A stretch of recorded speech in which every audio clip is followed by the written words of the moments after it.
खबर को लेकर मेरे senior colleague Rakesh Kumar Singh, managing editor input, मेरे साथ में जुड़ गए हैं। राकेश, राजनाथ सिंह पहली बार ऐसा नहीं है कि इंडिकेट कर रहे हैं, लेकिन ये शब्द के युद्ध के लिए तैयार रहें, ये बड़े खास हैं। इससे पहले ये जरूर कहा गया है कि हम युद्ध की पहल नहीं करते, लेकिन अगर जरा भी आंखें तरेरी तो जवाब देने में सक्षम है। अगर ये बयान सामने आया है कि युद्ध के लिए तैयार रहें, तो इसके इंडिकेशंस क्या हैं, मतलब क्या है?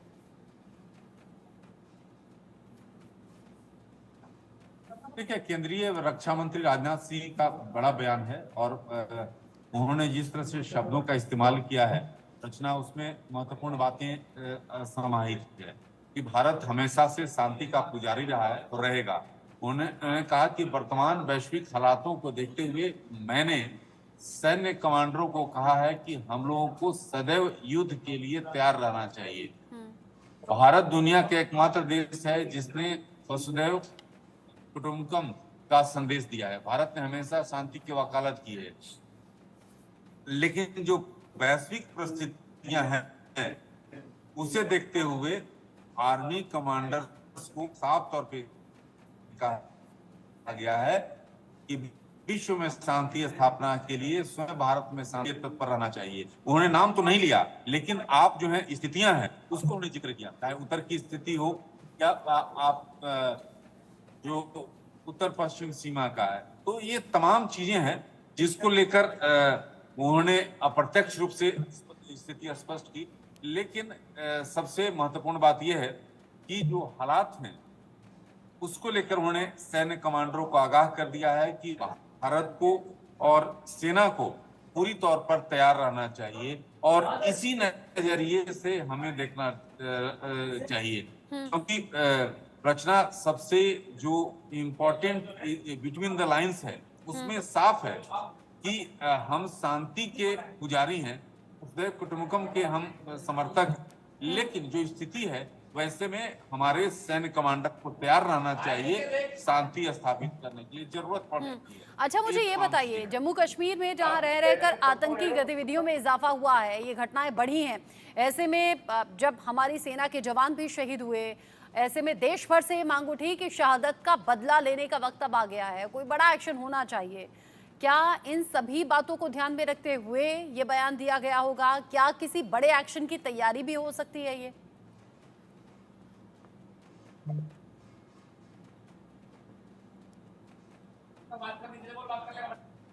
राकेश,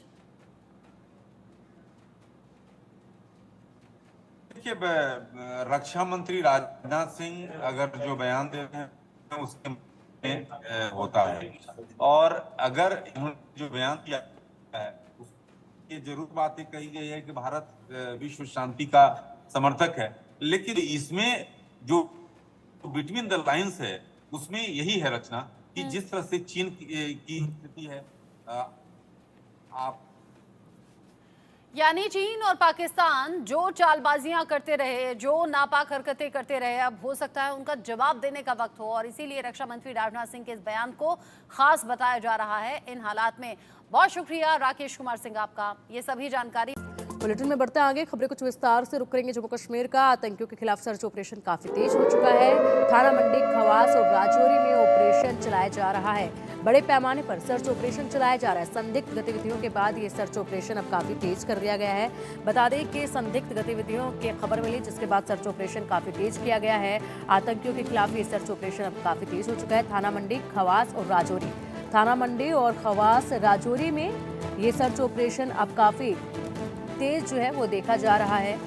और यहाँ पर कुछ इनपुट हुआ मिला था, जिसके बाद जो है इस सर्च ऑपरेशन को काफ़ी तेज कर दिया गया है। बता दें कि हाल ही में राजौरी से भी जिस तरीके का इनपुट आया था, उसके बाद राजौरी में तो पहले से ही जो है सर्च ऑपरेशन काफ़ी तेज है। जम्मू कश्मीर में कुछ ही दिनों में विधानसभा चुनाव होने वाले हैं, ऐसे में जो है लगातार इस तरह की छुटपुट हरकतें आतंकियों द्वारा की जा रही है, जिसके चलते जो है लोगों में डर का माहौल पैदा किया जा सके। लेकिन इनके इन इरादों को पूरी तरह से ध्वस्त कर रहे हैं सेना बल, और पूरी मुस्तैदी के साथ सुरक्षा बल जो है वो तैनात है चप्पे चप्पे पर, जो इनके इन इरादों को लगातार ध्वस्त कर रहे हैं।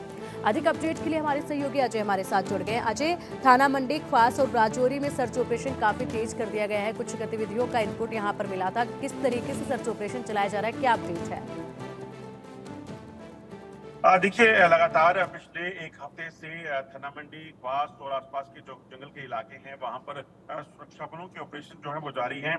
दरअसल पिछले कुछ दिनों से इस चीज की इनपुट मिल रही थी कि राजौरी के इन इलाकों में जो है आतंकी की मूवमेंट को देखा गया है। ये पहले से जानकारी सुरक्षा बलों को है कि राजौरी में लगभग 2 से 3 आतंकियों के ग्रुप जो है अलग अलग इलाकों में जंगलों में बैठे हुए हैं और उनकी मंशा जो है कहीं ना कहीं डिस्टर्बेंस पैदा करने की है। और खासतौर पे क्योंकि दूसरे चरण में चुनाव जम्मू कश्मीर में होने हैं और राजौरी पुंछ में जो होने हैं, उस इलाके में कहीं आतंकी गतिविधियों को अंजाम दिए आतंकी दे सकते हैं। उसी के मद्देनजर सुरक्षा बलों ने इलाके में जो है वो सतर्कता रखी हुई है। लगातार ऑपरेशन चलाए जा रहे हैं और 2 बार पिछले एक हफ्ते में अगर आप देखें तो आतंकियों के साथ मुठभेड़ भी हो चुकी है। तो सुरक्षा बलों का मकसद बड़ा साफ है कि आतंकियों की जो मंशा है जम्मू कश्मीर को दहलाने की, उसे किसी भी तरीके से नाकाम करना है और जो जम्मू कश्मीर में शांति है उसे बनाए रखना है और चुनाव जो है वो पूरे शांत तरीके से शांत माहौल में हो सके, इस चीज को सुनिश्चित करने की पूरे प्रयास जो है वो सुरक्षा बलों द्वारा किए जा रहे हैं। अजय, इसी के साथ अगर बात करें थाना मंडी और ख्वास की, ये किस तरीके के एरिया हैं? क्या कुछ ये पूरा एरिया है जिसमें सर्च ऑपरेशन जब चलाया जा रहा है तो किस तरह की चुनौतियों का सामना सुरक्षा बल यहाँ पर कर रहे हैं? देखिए, ख्वास और थाना मंडी के इलाके की बात करें तो ये दरअसल जो गांव के साथ लगते जंगल हैं भीतर, वो जंगल का इलाका है। और इन इलाकों में अगर बात करें तो पिछले कुछ समय में कई बार आतंकी गतिविधियां हो चुकी हैं। ख्वास वो इलाका है जहां पर आतंकियों के साथ 2 बार मुठभेड़ हुई है। यहाँ एक आतंकी को मार भी गिराया था और एक आतंकी यहाँ घायल हुआ था। विलेज डिफेंस गार्ड जो थे उन्होंने एक आतंकी को घेरा था, जिसके बाद सुरक्षा बलों ने वहां पर हम पहुंचकर इस आतंकवादी को मार गिराया था। और ये जो इलाके हैं दरअसल न सिर्फ ख्वास बल्कि बाकी आसपास के जो इलाके हैं, इन इलाकों में भी जो है वो जंगल के इलाकों में आतंकियों की मूवमेंट जो है उसकी खबर लगातार पड़ी हुई है। दरअसल अगर आप देखें तो जो ख्वास हो थाना मंडी का जो इलाका है, इन जंगलों में छुपे आतंकियों का प्रयास होता है कि वो किसी भी तरीके से आम लोग जो उनको वहां तक वो पहुंच सके, क्योंकि लॉजिस्टिक सपोर्ट और जो खाने पीने का सामान इन आतंकियों को जरूरत पड़ती है वहां रहने के दौरान, वो लोकल सपोर्ट के बिना नहीं मिल सकता। तो ऐसे में वहां पर ओवरग्राउंड वर्कर तक पहुंचने के लिए इन आतंकियों को बाहर निकलना पड़ता है। दूसरी चीज, ओवरग्राउंड वर्कर की सहायता से ही ये आतंकी जो है वो जानकारियां हासिल करते हैं कि कहाँ कब इनको किसी आतंकी हमले को अंजाम देना है। तो यकीनन कहीं ना कहीं चुनौती भरा जो है वो सुरक्षा बलों के लिए है, क्योंकि आम लोगों की सुरक्षा को सुनिश्चित करना है और उसके बाद छुपे हुए आतंकियों का सफाया करना, ये सबसे बड़ी चुनौती इस वक्त सुरक्षा बलों के लिए बना हुआ है। बिल्कुल अजय, आपने बताया कि लोकल सपोर्ट के जरिए ये लोग कई तरह की इंफॉर्मेशन हासिल करते हैं, उनके जरिए कई तरह की मदद ये हासिल करते हैं। तो ऐसे में इस लोकल सपोर्ट का जो पूरे चेन बनी हुई है, जो ये पूरा नेटवर्क है, इसको ख़त्म करने के लिए किस तरीके से कार्य किया जा रहा है, इस पर काबू पाना सबसे पहले बहुत ज़रूरी है। क्योंकि जब ये सपोर्ट मिलना ख़त्म हो जाएगा, लोकल सपोर्ट मिलना, तो उस वक्त आतंकी अपने आप कमज़ोर होते चले जाएंगे।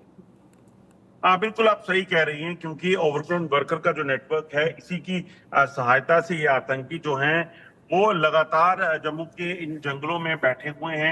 इन आतंकियों का इन ओवरग्राउंड वर्कर की मदद से ही ये आतंकी जो हैं कहीं ना कहीं इस इलाके तक पहुंचने में कामयाब रहे हैं। और यहाँ इन इलाकों में पहुंचकर उसके बाद जो है जब भी इनको किसी हमले को अंजाम देना होता है तो लोकल सपोर्ट की मदद से ही यह हमलों को अंजाम भी देते हैं। जिन इलाकों में इस वक्त आतंकी बैठे हैं उनमें सबसे मुख्य जो इलाके हैं वो राजौरी है, पुंछ का इलाका है, इसी तरह से कठुआ, उधमपुर, डोडा किश्तवाड़ का इलाका है। रियासी में आतंकियों की मौजूदगी की खबर है और लगभग 70 से 80 आतंकी जो हैं वो अलग अलग इलाकों में जम्मू कश्मीर के जो जंगल के इलाके हैं वहां बैठे हुए हैं। और अगर आप देखें तो इन इलाकों में जो आतंकी हैं, इन इलाकों में खासतौर पर पुलिस जो है वो लोकल सपोर्ट के नेटवर्क को उखाड़ फेंकने में काम कर रही है। क्योंकि ये जो आतंकी हैं, इन आतंकियों की जो मंशा रहती है वो ये रहती है कि इनको तब हमले को अंजाम देना है या किसी आतंकी वारदात को अंजाम देना है जब इनको पाकिस्तान से या फिर ये कहेंगे कि इनके जो आका पार बैठे हैं सरहद के पार, उनसे जब इशारा मिलता है। पिछले जो आतंकी हमले हुए हैं, चाहे वो कठुआ में हुआ, रियासी में यात्री बस पर हमला हुआ, राजौरी और पुंछ में आतंकी हमले हुए, डोडा में हुए, ये आतंकी हमले जब भी अंजाम दिए गए तो वो समय जो है वो वही रहता है जब ये सरहद पार से एक इंफॉर्मेशन इनको मिलती है कि इनको किसी हमले को अंजाम देना है। और इसीलिए सुरक्षा बलों को खासतौर पे जो है हिदायतें हैं कि वो बिना किसी परेशानी के इस चीज को सुनिश्चित करें कि किसी भी तरीके से अगर आतंकी इन इलाकों में छुपे हुए हैं तो वो जो है इन आतंकियों पर नजर रखें। और अब जो पिछले कुछ समय में जो सरकार ने फैसले लिए हैं डिप्लॉयमेंट, सुरक्षा बलों की डिप्लॉयमेंट जंगल के इलाकों में करना, उनको जो है वो बढ़ाया गया है, जिसके चलते ये कहा जा सकता है कि ये आतंकी वारदातें जो हैं वो लगातार जो है कम हुई है और अब टेरर हंटिंग का सिलसिला जो है वो शुरू हुआ है। बिल्कुल बिल्कुल अजय, आपने जिस तरीके से बताया कि अब जिस तरीके से ऑपरेशन काफ़ी तेज कर दिया गया है, सुरक्षा बलों की संख्या यूनिट में लगातार बढ़ाई जा रही है, जिसके चलते इनके जो अटैक करने की कोशिशें हैं ये भी अब कम होती जा रही हैं। हालांकि ये बार बार गर्दन उठाने की कोशिश करते हैं लेकिन उनको वहीं पर झुका दिया जाता है, वहीं पर ध्वस्त कर दिया जाता है। विधानसभा चुनाव काफ़ी नज़दीक है, ऐसे में एक के बाद एक कुछ ना कुछ ऐसी गतिविधियों का इनपुट जो है लगातार अजय मिलता जा रहा है, जिसके बाद थोड़ा सा सर्च ऑपरेशन तेज करना पड़ जाता है। क्या लग रहा है आपको कि विधानसभा चुनाव आते आते कहां तक ये सर्च ऑपरेशन पहुंच जाएगा? देखिए, तलाशी अभियान, सर्च ऑपरेशन जो चल रहे हैं इनको लगातार चलाया जा रहा है और मकसद बड़ा साफ है कि किसी भी तरीके से आतंकी वारदातें जो जम्मू कश्मीर में हो रही हैं इनको किसी भी तरीके से कम करना है। और अगर इन इलाकों की अगर बात करें तो जिस तरीके से ये ऑपरेशन चल रहे हैं, इन ऑपरेशंस में सबसे बड़ी प्राथमिकता ये दी जा रही है कि किसी भी तरीके से कोई नुकसान ना हो। आप देखेंगे जिन भी इलाकों में सेना तैनात है वो सेना लगातार इन इलाकों में गश्त करती रहती है। अभी भी आप देखेंगे बुलेट प्रूफ गाड़ियों में जो है सुरक्षा बलों के जवान लगातार तैनात हैं। और ये यहाँ पर आप देखेंगे तो इन जो जंगल के इलाके हैं जब ये मूवमेंट करते हैं तो इन बुलेट प्रूफ गाड़ियों के जरिए मूवमेंट करते हैं और जब भी कोई ऑपरेशन इनको अंजाम देना होता है तो कहीं ना कहीं इनसे मदद मिलती है। अब सुरक्षा तंत्र जो जम्मू कश्मीर में सुरक्षा बलों की मौजूदगी है उसको लगातार बढ़ाया गया है। खासतौर पे अत्याधुनिक इक्विपमेंट्स, बुलेट प्रूफ गाड़ियां और तमाम चीजें जो है वो इन सुरक्षा बलों के जवानों को दी गई हैं ताकि वो बेहतर से बेहतर जो है वो इन ऑपरेशंस को चला सकें। और इन ऑपरेशंस को चलाकर इनमें जो अपना कम नुकसान में जो है कहीं ना कहीं सुरक्षा बलों की कोशिश ये रहती है कि आतंकियों का सफाया हो सके। बिल्कुल अजय, जिस तरीके से आपने बताया नुकसान का भी ध्यान रखना होता है। ऐसे में जब गांव के आसपास का जो जंगल का एरिया होता है वहां पर सर्च ऑपरेशन जब चलाया जाता है, कोई गतिविधि की जब खबर आती है तो ऐसे में पूरी तरह से सुरक्षा बलों की कोशिश रहती है कि सेना को भी नुकसान कम हो, आसपास में जो लोग रह रहे हैं उनकी संपत्ति को भी नुकसान कम हो, उन लोगों को भी नुकसान कम हो और सिर्फ जो टारगेट आतंकी है उसी को ध्वस्त किया जाए। ये बहुत बड़ा चैलेंज होता है, इसके ऊपर किस तरीके से काम किया जाता है? देखिए, बिल्कुल चैलेंज सुरक्षा बलों के लिए बेहद ज्यादा हैं और जिन इलाकों में आतंकी छुपे हुए हैं ये दूर दराज के इलाके हैं। इन इलाकों में, जंगल के इलाकों में, क्योंकि वहां पर सुरक्षा बलों की मौजूदगी जब तब नहीं थी जब ये आतंकी इस इलाके में पहुंचे। ऐसे में सुरक्षा बलों को अब इस चीज को सुनिश्चित करना के लिए इन इलाकों में छुपे आतंकियों को जो है वो मार गिराना है और खासतौर पे इस चीज का ध्यान रखना है कि आम लोगों की का कोई नुकसान जो है उनको ना उठाना पड़े। मैं कुछ विजुअल्स आपको दिखाने की कोशिश करता हूं। अब देखिए, ये जो तस्वीरें हैं ये तस्वीरें हैं यहाँ पर इस वक्त राजौरी डिस्ट्रिक्ट की, जहां पर सुरक्षा बलों की गाड़ियां लगातार जो सर्च ऑपरेशन में लगी हुई हैं। सेना के अफसर और सेना के जो जवान हैं वो इन इलाकों में लगातार जो है वो गश्त कर रहे हैं और कोशिश कर रहे हैं कि अगर कहीं भी कोई जानकारी है आतंकियों की मौजूदगी की तो उसको जो है वो सुनिश्चित किया जा सके कि वहां उसको आतंकियों को घेर कर ढेर किया जा सके। पिछले दो जो ऑपरेशन हुए हैं राजौरी में, क्वास और थाना मंडी में, ये ऐसे ऑपरेशन थे जहां पर एक पिन पॉइंट इंफॉर्मेशन सुरक्षा बलों को मिली थी कि आतंकी जो जंगलों में बैठे हैं